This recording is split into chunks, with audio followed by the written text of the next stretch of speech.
সেদিন দুপুরটা ছিল অস্বাভাবিক নীরব। কাকিমার শাড়ির আঁচলটা জানালার হাওয়ায় একটু উড়ে উঠেছিল, আর আমি চোখ সরিয়ে নিয়েও মনটা সরাতে পারিনি। ঘরের ভেতর কেবল আমি আর কাকিমা, নিঃশব্দে পাশাপাশি বসে থাকা, একটা জল ভরা দৃষ্টি, আর সাহস করে বলা কিছু না বলা কথা। তিনি যখন আমার গালে হাত রাখলেন, আমার বুকের ভিতরটা কেমন যেন উল্টে গেল। আমি বুঝে গিয়েছিলাম সেই ছোট্ট নানিকার নেই। আর কাকিমা, তিনি শুধু কাকি নন, এক নিঃসঙ্গ হৃদয় যে সাহস করে আমার দিকে এগিয়ে এসেছে। আর আমি কাকি দিয়ে। বন্ধুরা, আজকের গল্পটি খুবই ইন্টারেস্টিং, তাই আপনাদের কাছে বিশেষ অনুরোধ, গল্পটি স্কিপ না করে শেষ পর্যন্ত দেখুন। গ্রীষ্মের দুপুরে পাড়াটা ছিল নীরব। গলির ভেতরে সেই পুরনো বাড়ির উঠোনে একটা কড়ই গাছের ছায়া এসে পড়েছে। ঘরের ভেতরে ছিমছাম হাওয়া। এমন দুপুরে আমি গিয়ে দাঁড়ালাম রমা কাকিমার বাড়ির সামনে। আমি মানিক, বয়স তখন 18-র কাছাকাছি। তবে রমা কাকিমার চোখে আমি তখনও সেই ছোট্ট মানিক, যে একদিন স্কুলের ব্যাগ নিয়ে ছুটে যেত ওদের উঠোন পেরিয়ে খেলার মাঠে। কিন্তু সেদিন সবকিছু কেমন যেন অন্যরকম লাগছিল। ভেতরে ঢুকতেই দেখি ঘরের এক কোণে বসে আছেন রমা কাকিমা, নিঃশব্দ, কিছুটা গম্ভীর, আর চোখে একরকম চিন্তাভাবনার ছায়া। সাদা লাল ছাপা সুতির শাড়ি পরা, চুলগুলো এলোমেলো করে বাঁধা। তবুও এমন এক কোমলতা ছিল তার ভঙ্গিতে, যা মনটাকে কেমন করে দেয়। এই গরমে এসে পড়লি? তিনি একগাল হেসে জিজ্ঞাসা করলেন। আমি বললাম, হ্যাঁ কাকিমা, আপনাদের কলতলায় একটু জল খেতে এসেছিলাম, ভাবলাম দেখা করেও যাই। তিনি ঠান্ডা জলের গ্লাস এগিয়ে দিয়ে বললেন, তোর দেখা পাওয়াটাও এখন দুষ্কর হয়ে গেছে মানিক, তুই তো বড় হয়ে যাচ্ছিস রে। আমি মুচকি হেসে বললাম, আপনার সামনে এলেই আবার ছোট হয়ে যায় কাকিমা। তিনি একটু চমকে তাকালেন আমার দিকে, তারপর বললেন, তুই এখন আর ছোট না, তোর চোখে এখন অন্য কথা লেখা থাকে। ঘরটা নিঃশব্দ হয়ে এলো। হঠাৎই যেন মনে হলো দুপুরটা একটু বেশি গা ঘেঁষে এসেছে। আমি ওনার পাশে বসে পড়লাম। আপনি একা থাকেন না এখন বেশিরভাগ সময়? আমি জানতে চাইলাম। তিনি মুখ সরিয়ে জানালার দিকে তাকালেন। থাকি, কাকা এখন প্রায়ই বাইরে থাকেন, আর আমি অভ্যস্ত হয়ে গেছি এই নিঃশব্দতাকে। তবে আজ তুই আসায় কিছুটা জীবন্ত লাগছে। আমি চুপচাপ তাকিয়ে থাকি তার দিকে। তার চোখে আজ অন্যরকম আলো, কোনো অভিমান মেশানো কোমল অনুভূতি। তিনি ধীরে ধীরে আমার দিকে ফিরে বললেন, মানিক, তুই যদি কখনো বুঝিস কেউ নিঃসঙ্গভাবে বেঁচে আছে শুধুই লোকলজ্জার ভয়ে, তবে তার পাশে দাঁড়াবি তো? আমি জানি না কেন আমার গলা কেঁপে উঠল। আপনি কি চান আমি আপনার পাশে দাঁড়াই কাকিমা? তিনি আমার গালে হাত রাখলেন। তুই আমার খুব আপন, সব সময় ছিলি, কিন্তু আজ তোর উপস্থিতি, তোর চোখের ভাষা আমাকে অন্য কিছু বলে যাচ্ছে। আমি তার হাতটা আলতো করে নিজের হাতে নিয়ে বললাম, আপনি যদি চান আমি আপনার পাশে সারা জীবন থাকতে পারি, যতটা প্রয়োজন ততটা নিঃশব্দে। কাকিমা একটু হাসলেন, তারপর ধীরে ধীরে আমার কাঁধে মাথা রাখলেন। আমি নিঃশব্দে তার গা ঘেঁষে বসে রইলাম।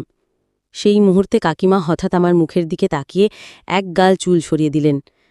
তার আঙ্গুলের স্পর্শে আমার বুকের ভিতর কেমন যেন নরম আলো জ্বলে উঠল। আমার হাত উঠে গেল তার গালে। একটু দ্বিধা, একটু কাঁপা অনুভব, কিন্তু কাকিমা চোখ বন্ধ করে আমার স্পর্শে নিজের মাথা হেলিয়ে দিলেন। আমি ধীরে ধীরে তার কপালে একটা দীর্ঘ গভীর চুমু খেয়ে বললাম, আপনি যদি আমাকে সত্যিই বিশ্বাস করেন, তাহলে এই মুহূর্তটা আমাদের রাখি শুধু দুজনের জন্যে। তিনি ফিস ফিস করে বললেন, এই মুহূর্তটাই আমি বাঁচতে চাই মানিক। আমরা পাশাপাশি বসে রইলাম, হাত ধরে, নিঃশব্দে, একে অপরের উষ্ণতায় গলে যেতে যেতে। সেই দুপুরটা কেবল একটি স্মৃতি নয়, একটি সম্পর্কের জন্মলগ্ন। ঘড়িতে তখন দুপুর 1:30। কাকিমার কাঁধে মাথা রেখে বসে আছি সেই ছোট ঘরটায়। বাইরে গরম, কিন্তু ঘরের মধ্যে কেমন এক শান্ত স্নিগ্ধ উষ্ণতা, যা আমাদের দুজনকেই ছুঁয়ে যাচ্ছে। আমার বুকের ধাক্কায় কাকিমার গালটা একটু কেঁপে উঠল। তিনি ধীরে ধীরে চোখ খুলে আমার দিকে তাকালেন। চোখে যেন জমেছে কোনো পুরনো অভিমান আর নতুন সাহসের আলো। তুই বুঝিস না মানিক, এই বয়সে এইভাবে কাঁধে মাথা রাখা কি কত বড় কথা? আমি মৃদু হাসলাম। আমি তো আপনাকে মাথার থেকেও বেশি জায়গা দিতে চাই কাকিমা। হৃদয়। কাকিমা একটা দীর্ঘ নিঃশ্বাস ফেলে বললেন, তুই আমার চেয়েও অনেক পরিণত হয়ে উঠেছিস। তোর চোখে নিজের একটা রূপ দেখি আমি, যে রূপ কেউ দেখতে চায় না। আমি আর কিছু না বলে তার হাতটা চেপে ধরলাম। চামড়ার নিচে লুকিয়ে থাকা কোমলতা, ওনার নিঃসঙ্গতার ভাষা আমি আজ পড়তে শিখে গেছি। কাকিমা এবার আস্তে আস্তে আমার মুখের দিকে এগিয়ে এলেন। আমি ঠোঁটে একটা নিঃশব্দ অপেক্ষা রেখে রইলাম। একটা নরম স্পর্শ নামল আমার গালে।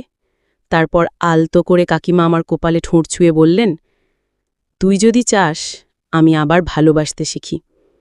আমি ধীরে ধীরে ওনার মুখের কাছে এগিয়ে গিয়ে ফিসফিস করে বললাম, ভালোবাসা মানেই তো একে অপরের পাশে থাকা, সময় অসময়ে, বয়স ভুলে, সামাজিক চোখ এড়িয়ে। সেই মুহূর্তে কাকিমার ঠোঁট ছুঁয়ে গেল আমার ঠোঁটের কোণে। একটা দীর্ঘ নিঃশব্দ চুমু। না, সেটা কোনো দুঃসাহস ছিল না। ওটা ছিল এমন এক প্রকাশ যা মুখে বলা যায় না, শুধু অনুভবে খুঁজে পাওয়া যায়। তিনি আমায় জড়িয়ে ধরলেন, ধীরে, নিশ্চুপে, নিঃশ্বাসের ছন্দে। আমার বুকের ওপর তার মাথাটা পড়ে রইল। আমি হাতটা রাখলাম তার পিঠে, শুধুই আশ্বাস দিতে, নিরাপত্তা দিতে। আমরা কেউ কথা বলছিলাম না, কিন্তু দেহের মধ্যে চলছিল এক প্রকার যোগাযোগ, যেখানে শব্দের দরকার পড়ে না। আমি তার চুলে হাত বুলিয়ে দিলাম। তিনি আমার কাঁধে নরম আঙুল রেখে বললেন, মানিক, তুই যদি থাকিস আমি ভাঙা থেকেও আবার গড়ে উঠতে পারি। আমার চোখের কোণ ভিজে উঠল। আমি তো আপনার জন্যই আছি কাকিমা, আর কারোর জন্য নয়। সেই কথা শেষ হতে না হতেই বাইরে বৃষ্টি নামল, অথচ এটা শ্রাবণ মাসও নয়। ঘরের জানালার ফাঁক দিয়ে হাওয়া এসে কাকিমার শাড়িটাকে একটু উড়িয়ে দিল। আমি হাত বাড়িয়ে শাড়িটা ঠিক করে দিলাম। আমার আঙুল তার ঘাড় ছুঁয়ে গেল। একটা হালকা কাঁপুনি ওনার গায়ে ছড়িয়ে পড়ল। তিনি চোখ বুঁজে ফেললেন। আমি তার কপালে আরেকটা চুমু দিয়ে বললাম, আপনি যদি চান সময়টাকে একটু থামিয়ে রাখি।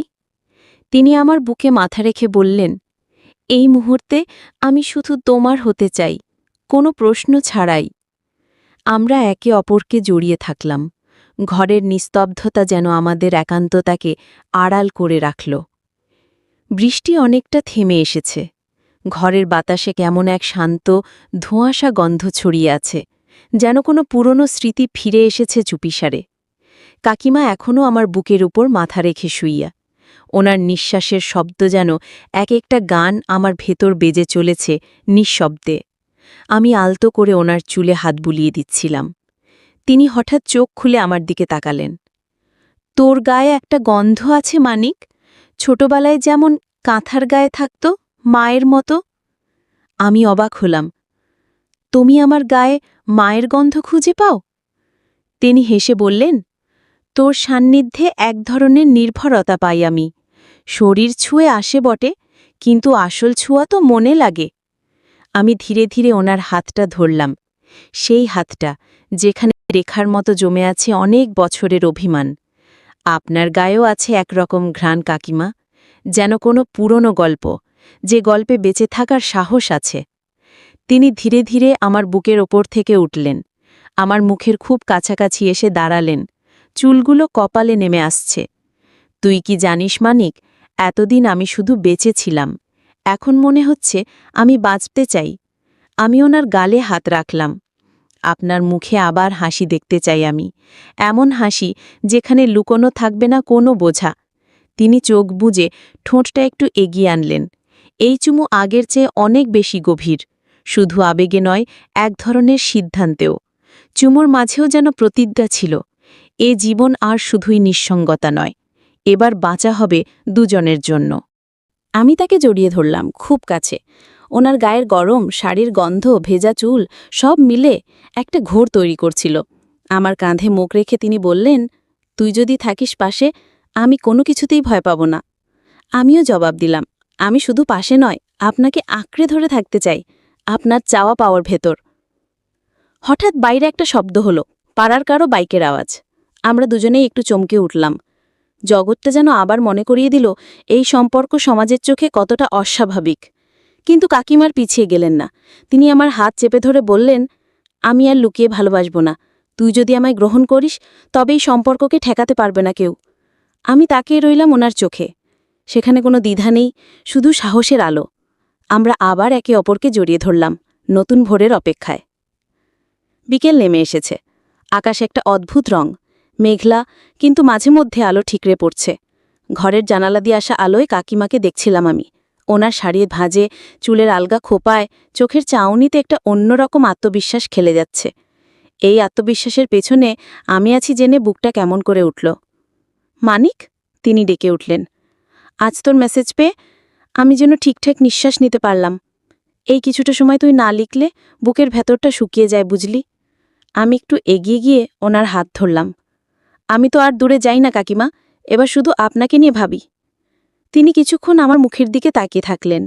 তারপর হঠাৎই আমার গালে আলতো চুমু খেয়ে ফিস করে বললেন, তুই বুঝি জানিস না, তোকে ছুলেই আমার ভেতরের জমে থাকা পাহাড় গলে যায়। আমরা আবার একে অপরের মধ্যে হারিয়ে যেতে চাইলাম, কিন্তু তখনই বাড়ির সামনের গেট খুলে যাওয়ার শব্দ হলো। কাকিমা হঠাৎ থেমে গেলেন। চোখে মুখে একটা দুশ্চিন্তার ছায়া নেমে এলো। কে এলো? আমি বললাম ধীরে। বোধহয় মালতী কাকু এলো। ওনার গলা কাঁপছিল। আমি ওনার হাতটা একটু শক্ত করে ধরলাম। ভয় পাবেন না কাকিমা, আমি আছি। কাকিমা ধীরে উঠে দাঁড়ালেন, নিজেকে ঠিক করলেন, শাড়িটা গুছিয়ে নিলেন, চোখে মুখে একটা স্থিরতা আনলেন। আমি দেখলাম একজন নারী, যিনি কিছুক্ষণ আগেও আমার বুকে মুখ রেখে ভালোবাসার তৃষ্ণায় ভেসে যাচ্ছিলেন, এখন সমাজের চোখে নিজেকে শক্তভাবে উপস্থাপন করতে প্রস্তুত। বাইরে থেকে কেউ কিছু বুঝল না। তবে সন্ধ্যার পর ছাদের কোণার দিকে দাঁড়িয়ে আমি আর কাকিমা আবার মুখোমুখি হলাম। হালকা হাওয়ায় ওনার চুল উঠছিল, আর চাঁদের আলোয় মুখটা যেন মায়ার মতো দেখাচ্ছিল। আমি পেছন থেকে গিয়ে ওনাকে জড়িয়ে ধরলাম। এখন আমি ভয় পাই না, তিনি বললেন।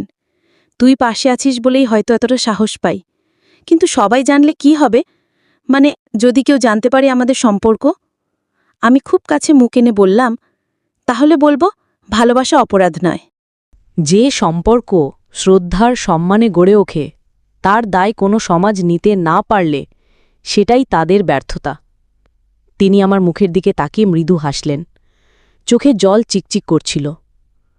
আমি আবার ওনাকে চুমু খেয়ে বললাম, আমি শুধু আপনাকে চাই না, আমি চাই এই পৃথিবী জানুক আপনি আমার অহংকার। আমরা আবার জড়িয়ে ধরি একে অপরকে।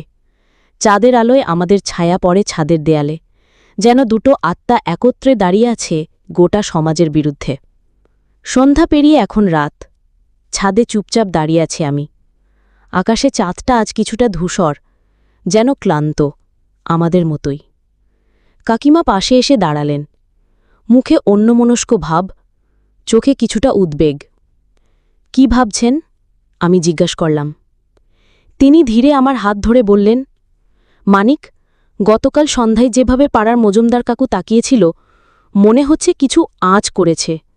কাল আবার পাড়ার অনিল বৌদি এসে অকারণে ঘুরে ঘুরে কথা বলছিল।